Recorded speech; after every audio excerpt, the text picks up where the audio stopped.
Hello student, welcome back to my channel learn with Sakshi. Student, I hope आप सभी बहुत अच्छे होंगे। सो स्टूडेंट, आज हम कंटिन्यू करेंगे एक्सरसाइज 9.3 को। 9.3 के क्वेश्चन नंबर 5 से कंटिन्यू करेंगे। सो देखते हैं क्वेश्चन नंबर 5 में क्या दे रखा है हमें। Find the height of the cylinder whose volume is 1.54 metre cube and diameter of the base is 140 centimetre. हमें क्या करना है, इस सिलेंडर की हाइट पता करनी है जिसका वॉल्यूम कितना दे रखा है 1.54 मीटर क्यूब, और इसकी जो बेस है वो कितना दे रखा है, मतलब ये जो डायमीटर है वो कितना दे रखा है 140 सेंटीमीटर। ठीक है, तो स्टूडेंट हम क्वेश्चन को कैसे सॉल्व करते हैं, जो भी गिवन दे रखा होता है उसी को यूज करके ही हमें क्वेश्चन का सॉल्व करना होता है ना। तो यहाँ पे हमें क्या फाइंड करना, हाइट फाइंड करनी है। तो चलो स्टार्ट करते हैं, करेंगे सॉल्यूशन। जो भी हमें गिवन है सबसे पहले वही लिखेंगे। गिवन क्या क्या है, गिवन है हमें वॉल्यूम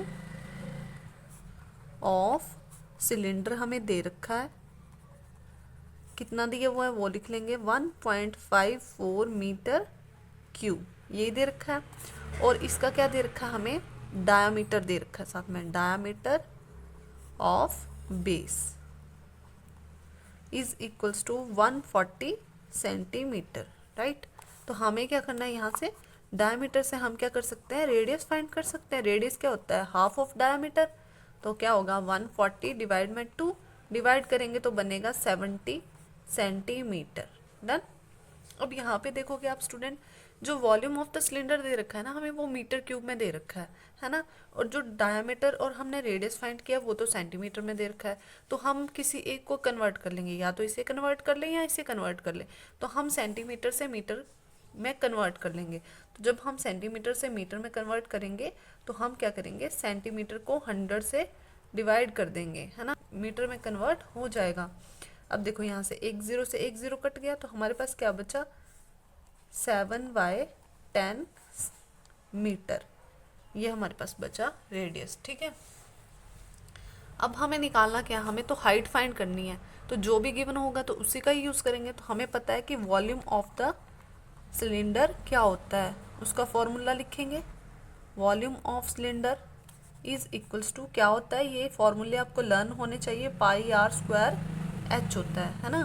तो यहाँ पे वॉल्यूम ऑफ सिलेंडर तो पहले से दे रखा है, तो इसकी जगह पे हम जो दे रखा है ना वही लिखेंगे 1.54, और पाई की वैल्यू हमें पता है कि 22/7 मल्टीप्लाई आर कितना है, रेडियस हमने अभी फाइंड किया, आर ये है, कितना है 7/10, कितने टाइम्स आएगा, 2 टाइम्स आएगा क्योंकि आर का स्क्वायर है, मल्टीप्लाई एच तो हमें फाइंड करना है। ठीक है, हाइट फाइंड करनी है, इसको सॉल्व करेंगे और यहाँ से हम हाइट फाइंड कर लेंगे, है ना इजी।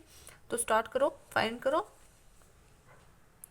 अब देखो यहाँ पे डेसिमल लगा हुआ है, तो डेसिमल को हटाने के लिए हमें क्या करना पड़ेगा, 100 से डिवाइड करना पड़ेगा, क्योंकि 2 डिजिट के बाद डेसिमल है तो 2 जीरो ही लगेगा ना नीचे, तो 100 से डिवाइड होगा। 22/7 मल्टीप्लाई 7/10 मल्टीप्लाई 7/10 मल्टीप्लाई एच, 10 10 जा 100, तो मतलब ये पूरा का पूरा कैंसिल हो जाएगा। यहाँ भी 100 है, यहाँ भी 100 है। ठीक है, 7 से 7 कैंसिल। अब जो बचेगा ना उसको लिख लेंगे, यहाँ पे आएगा 154 इज इक्वल्स टू, अब यहाँ पे 22 बचा, यहाँ पे 7 बचा, दोनों को मल्टीप्लाई करेंगे तो बनेगा 154 मल्टीप्लाई, साथ में क्या बचा, एच बचा, है ना। यहाँ पे 154 इसके साथ मल्टीप्लाई में दूसरी साइड जाएगा तो डिवाइड करेगा, तो यहाँ तो 154/154 आ गया। अब 154 से 154 कट गया, क्या बचा 1, तो यहाँ पे हाइट कितनी आ गई, एच इज इक्वल्स टू 1 आ गया। ठीक है, और यूनिट क्या है साथ में, मीटर, तो 1 मीटर आ गया। तो हम यहाँ पे लिखेंगे height of cylinder is equals to 1 metre. ठीक है, और ये हमारा आंसर है। तो है ना question easy student, I hope आपको अच्छे से क्लियर हो गया। तो करते हैं इसका next question, question number 6। So continue करते हैं क्वेश्चन नंबर 6 से। A milk tank is in the form of cylinder whose radius is 1.5 metre and length is 7 metre. क्या बोल रहा है कि एक मिल्क का टैंक है। ठीक है, टैंक किस तरह से होगा मिल्क का, आपने देखा होगा जो बड़े बड़े ट्रक्स होते हैं ना, उसके पीछे ऐसे सिलिंड्रिकल टैंक सा लगा होता है ना, ऐसे ऐसे करके। तो ये जो सिलिंड्रिकल टैंक है ना, इसका शेप का है। ठीक है, मिल्क टैंक। तो बोल रहा है उसकी जो लेंथ है ना, इस सिलिंड्रिकल टैंक की लेंथ जो है ना वो कितनी है 1.5 मीटर है, और जो सॉरी इसकी जो लेंथ है वो कितनी है 7 मीटर है, और जो इसका रेडियस है ना वो कितना है, रेडियस कितना है इसका 1.5 मीटर है। ठीक है, तो बोल रहा है find the quantity of the milk in litres that can be stored in the tank. बोल रहा है कि इस टैंक के अंदर कितनी क्वांटिटी ऑफ लीटर मिल्क आ सकता है, हमें ये बताना है। ठीक है, और बताना है किसमें, हमें लीटर्स में बताना है। ये देखो इस तरह का, अगर ये इस तरह का है सिलिंड्रिकल टैंक, ठीक है, ऐसे तो लेटा हुआ है ना ये, अगर मैं इसको सीधा कर दूँ तो ये इस तरह का होगा, तो जो इसकी लेंथ होगी वो एज अ हाइट काम करेगी। ठीक है, जो इसकी लेंथ होगी वो एज अ हाइट काम करेगी, और जो इसका रेडियस होगा ये तो दे रखा है हमें 1.5 मीटर है ना। तो सॉल्व करते हैं क्वेश्चन को। हमें ये बताना है कि इस टैंक के अंदर कितनी क्वांटिटी ऑफ मिल्क आ सकता है। तो टैंक किस शेप का है, सिलिंड्रिकल शेप का है, तो सॉल्व कर लेंगे ईजिली। क्वांटिटी जब भी बतानी होती है तब हम क्या फाइंड करते हैं, इसके अंदर कितनी चीज़ आ सकती है, कितना मिल्क आ सकता है, तो हम इसका वॉल्यूम फाइंड करेंगे। राइट, तो करते हैं सॉल्यूशन। जो भी गिवन दे रखा होता है हम सबसे पहले वही लिखते हैं और उसी का ही यूज़ करके हम क्वेश्चन को सॉल्व करते हैं स्टूडेंट।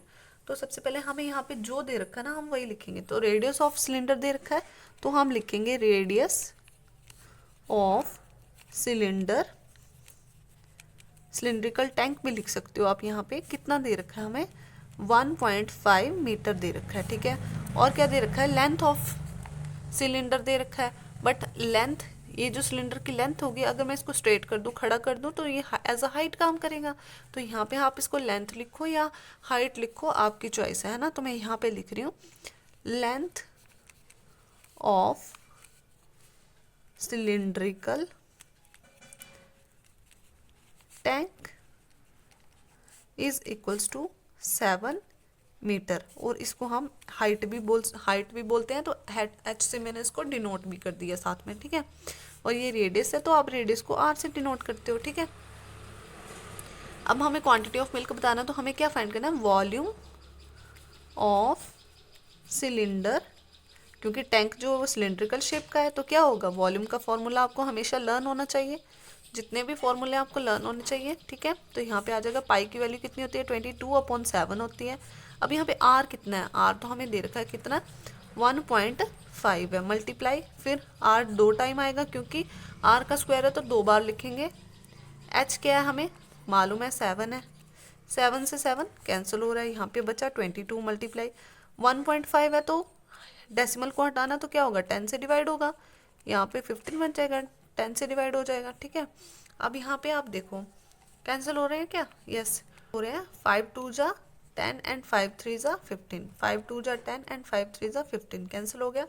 जो बचा उसको लिख लेंगे 2 1 जा 2, 2 11 जा 22, मल्टीप्लाई करेंगे 11 को 3 से, फिर 3 को 11 को 3 से, फिर 3 से, है ना। तो क्या हो जाएगा 11 मल्टीप्लाई 3 और डिवाइड में क्या बच रहा है, एक 2 हमारे पास बच रहा है तो उसको डिवाइड में लिख देंगे। मल्टीप्लाई करेंगे तो बनेगा 99, डिवाइड में 2 बनेगा, 2 1 जा 2, 2 4 जा 8, 1 कैरी आ जाएगा, 2 9 जा 18, 1 कैरी आ जाएगा, पॉइंट लगेगा, 10 बन जाएगा, 2 5 जा 10, तो पूरा का पूरा डिवाइड हो गया। तो कितना बना हमारे पास 49.5, और साथ में यूनिट जरूर लिखेंगे स्टूडेंट। यूनिट क्या है, मीटर, और निकाल क्या रहे हैं हम वॉल्यूम, तो क्यूब में आएगा। ठीक है, 49.5 मीटर क्यूब। अब स्टूडेंट क्वेश्चन पे ध्यान दो, क्वेश्चन में क्या बोल रहा है, find the quantity of the milk in litres, हमें तो लीटर्स में फाइंड करना है। ठीक है, तो स्टूडेंट आपको क्या करना है, मीटर क्यूब को लीटर में कन्वर्ट करना है ना। तो हम क्या करेंगे, हमें यहाँ पे लिखेंगे वी नो, हमें मालूम है, क्या मालूम है हमें 1 मीटर क्यूब, 1 मीटर क्यूब में 1000 लीटर होते हैं। ठीक है, 1000 लीटर होते हैं। ठीक है, ये हमें मालूम है। तो हम क्या करेंगे, अगर 1 मीटर क्यूब में 1000 लीटर होते हैं तो 49.5 मीटर क्यूब का कितना हो जाएगा, 1000 से मल्टीप्लाई हो जाएगा, मीटर क्यूब की जगह 1000 से मल्टीप्लाई कर देंगे। तो यहाँ पे आ जाएगा in litres quantity of milk is equals to, यहाँ पे आएगा 49.5 मल्टीप्लाई, मीटर क्यूब की जगह क्या आ जाएगा 1000, मल्टीप्लाई करेंगे तो यहाँ पे देखो डेसिमल जब हटाना हो हमें तो क्या होता है, जितने डिजिट हो तो उतनी 0 से डिवाइड होता है ना। तो यहाँ पे 10 से डिवाइड होगा क्योंकि एक डिजिट है डेसिमल के बाद, तो 10 से डिवाइड हुआ तो डेसिमल हट गया। ठीक है, अब देखो एक जीरो से एक जीरो कैंसिल हो गए, और अगर 495 को 100 से मल्टीप्लाई करेंगे तो ये बनेगा 495। डेसिमल हट चुका है, 2 जीरो है तो 2 जीरो लगा देंगे, और साथ में किस में निकालना है, लीटर में, तो लीटर साथ में लिख दिया मैंने। इसका मतलब 49,500 लीटर मिल्क हम इस टैंक के अंदर, सिलिंड्रिकल टैंक के अंदर स्टोर कर सकते हैं, ठीक है। क्योंकि टैंक किस शेप का होगा, कुछ इस तरह का टैंक होगा, ठीक है। उसके अंदर 49,500 लीटर मिल्क आ सकता है। Okay, so student, I hope आपको क्वेश्चन अच्छे से क्लियर हो गया है, और वीडियो अच्छा लगे हो तो चैनल को सब्सक्राइब कर ले और वीडियो को लाइक कर ले। मिलता है नेक्स्ट वीडियो में, तब तक के लिए bye bye, thank you for watching.